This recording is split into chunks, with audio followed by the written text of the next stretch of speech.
నమస్తే, కిరణ్ టీవీకి స్వాగతం. నేను దిలీప్. ఈరోజు మన స్టూడియోలో మనతో ఉన్నారు ప్రముఖ తాంత్రిక జ్యోతిష్యులు డాక్టర్ భార్గవ దేవన్ గారు. నేను ఈ మధ్య ఒక చోట ఒక వార్త విన్నాను. ఏంటంటే ఆడవాళ్ళు ముఖ్యంగా వాళ్ళు ప్రెగ్నెంట్గా ఉన్నప్పుడు భర్త కొన్ని నియమాలు పాటించాలని విన్నాను. అసలు ఎలాంటి నియమాలు పాటించాలో, అది నిజమే అంటారా? అసలు ఎందుకు పాటించాలంటారు, ఏంటంటారు? నియమాలు అనేవి పాటించాలండి. ఎందుకు పాటించాలి అంటే అది భర్త క్షేమం కోసమే పాటించాలి. తర్వాత శిశు క్షేమం కోసము ఖచ్చితంగా అంటే కొన్ని నియమాలు పాటించాలి. మామూలుగా ఈ మధ్య కాలంలో ఏంటంటే భార్య ప్రెగ్నెంట్ వస్తే ఇష్టానుసారం ఉంటారనమాట పురుషులు. వాళ్ళు పుట్టింటికి వెళ్ళిపోతారు. తర్వాత వీడు ఏమేమి చేస్తాడో ఇంకా అవన్నీ పెళ్ళాం ఊరు వెళ్తే సినిమాలో లాగా ఏమేమి చేస్తాడో మరి ఆ భగవంతునికే తెలుసు.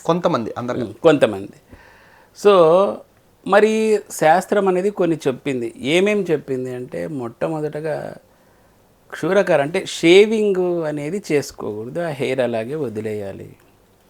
తర్వాత ఏదైనా పిండ ప్రదానాలు ఇలాంటివి ఉంటాయి కదా, పితృకర్మలు, అవి కూడా చేయకూడదు. తర్వాత శృంగారంలో పాల్గొనకూడదు అని మామూలుగా అంటే ఈ సైన్స్లో ఏం చెప్తారంటే చెయ్యొచ్చు ఒక 6 months వరకు ఏదో చెప్తున్నారు. కానీ ఇదైతే కంప్లీట్గా ధర్మ విరుద్ధం, అది చేయకూడదని ఉంటుంది. తర్వాత భార్య గర్భవతిగా ఉన్నంతకాలం భర్త వేరే వాళ్ళతో సంబంధాలు పెట్టుకోకూడదు, అక్రమ సంబంధాలు పెట్టుకోకూడదు. తర్వాత తీర్థయాత్రలు చేయకూడదు, క్షేత్ర దర్శనాలు కూడా చేయకూడదు.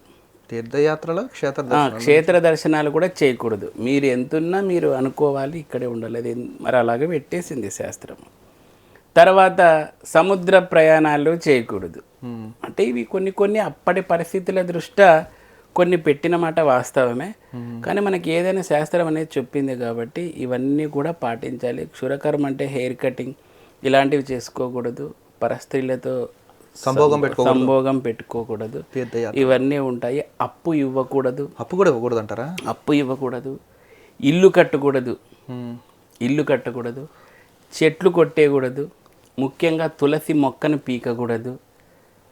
రావి వృక్షాన్ని కానీ మర్రి వృక్షాలని కానీ ఆకులు పీకడము, కొమ్మలు తెంపడము చేయకూడదు. సో ఇలాంటి ప్రక్రియలు చాలా చెప్పిందనమాట. ముఖ్యంగా ఇవి మేజర్గా చేయకోకుండా ఉండాలి భార్య ప్రెగ్నెంట్గా ఉన్నప్పుడు. అంటే ఇప్పుడు పెళ్ళిళ్ళు వీటికి పాల్గొనొచ్చా? పెళ్ళిళ్ళకి వెళ్ళొచ్చా? వాటి చేయొచ్చండి. ఇప్పుడు నేను చెప్పినవైతే మటుకు చేయకూడదు అని ఉంది. అంటే దీనివల్ల దోషం అంటారా, నష్టం అంటారా? అసలు దీని ఇలా చేస్తా ఒకవేళ దోషము నష్టమని కాదు, భర్త యొక్క క్షేమం కోరే ఇవన్నీ ఉన్నాయి. దీని వెనుకల చాలా లాజిక్లు ఉంటాయి. ఓ రకంగా దోషమే అనుకోండి, నష్టమే అనుకోండి, చేయకపోవడం ఉత్తమము. ఇప్పుడు చూడండి, ఇండ్ల మీద భార్య గర్భవతిగా ఉన్నప్పుడు ఇల్లు కట్టకూడదు అంటారు. ఎందుకు కట్టకూడదు? ఆల్రెడీ భార్య గర్భవతిగా ఉన్నప్పుడు చాలా కేరింగ్గా చూసుకోవాల్సిన అవసరం ఉంటుంది.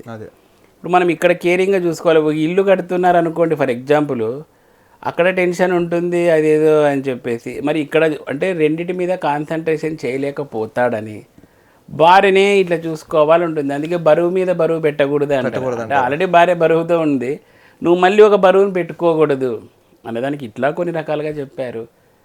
కొన్ని శాస్త్రం పరంగా కూడా ఉన్నాయి. కాబట్టి ఏది ఏమైనప్పటికీ ఇవన్నీ పాటించడం చాలా ఉత్తమం. చెట్లు కొట్టేయకూడదు అంటారు. ఎందుకు కొట్టేయకూడదు? అదొక ప్రాణి కాబట్టి, అనవసరంగా నీ భార్య కడుపులో ఒక శిశువు ఉన్నాడు కాబట్టి అది ప్రాణం, దాన్ని చెట్లు కొట్టేయకూడదు అంటారు. ఇలా రకరకాలుగా ఉన్నాయండి. నేను చెప్పినట్టు మేజర్గా పాటించడం వలన భర్తకు మంచిది. ఏది ముఖ్యంగా పాటిస్తే మంచిది అంటారు? ఒకటి అన్నీ అండి, అన్నీ. కానీ ఈ కాలంలో కొన్ని కుదరదులేండి. ఇప్పుడు వాళ్ళు ఏదో ఎక్కడో ఊరికి పోవాల్సి వస్తుంది, యుఎస్ఏకి ఎక్కడో సముద్రం మీదనే పోవాల్సి వస్తుంది. మళ్ళీ సముద్రయానం అంటే పడవనే కన్సిడర్ చేయాలా, విమానం కన్సిడర్ చేయాలా అనేది వేరే విషయం. సముద్రం మీద అనేది ఇది కాకోకుండా ఉండాలి. అలా ఇప్పుడు ఈ టైంలో ఎక్కడ కుదురుతుంది? భార్య ఇక్కడ డెలివరీకి ఇక్కడ వస్తే భర్త అక్కడ నుంచి రాక తప్పదు. అవునా? కాబట్టి కొన్ని ఈ కాలంలో కుదరవు. ఏవి మనం చేయగలిగితే అవి చేయడం బెస్ట్. ఓకే సార్, ధన్యవాదాలండి. నమస్కారం. చూసారు కదా, మరో టాపిక్తో కలుద్దాం.